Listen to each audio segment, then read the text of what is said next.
Набрали сме самардалата. Ето. След което започваме, взимаме гаванчето и започваме, ето, леко по леко да я режем. Тя, разбира се, не се дава и почва много да люти. Обаче и ние не се даваме. Така в гаванчето с сланика чукаме заедно и умесваме с сол и докато стане на каша. След което вече я прибираме и я оставяме да изсъхне. Като през това време около 3-4 дена я причукваме. Докато получим вече сместа, да. На самата сол, ситна, хубава, направена и много вкусна. Добър ден, Конаре! Честит празник на всички жители, гости и участници в фестивала на самардалата Конаре 24-та година. Поклон пред всички вас, които съхранявате традициите и обичаите на българина.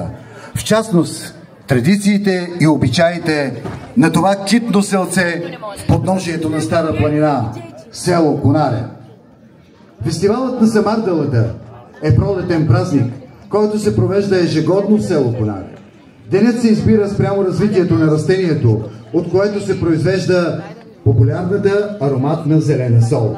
Уважаеми гости, скъпи участници, мили конарци, за мен е чест, за мен е привилегия днес да бъда сред вас и от тази висока трибуна да приветствам всички вас по случай фестивалът на самардалата.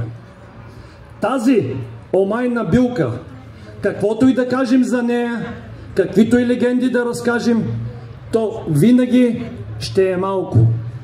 Но за нас, хората от Югоизточна България, тази подправка, тази зелена магия, това зелено злато повече от 100 години е неизменна част от нашата трапеза.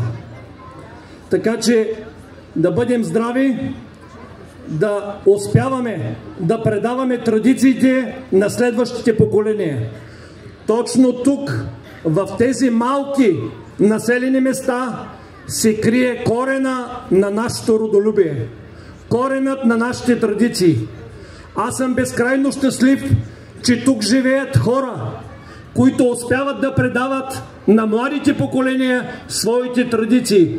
По този начин нашият български дух ще бъде и занапред жив. Искам да благодаря специално на кмета на село Конаре, на всички родолюбиви и трудолюбиви конарци, без които днешният празник е немислим.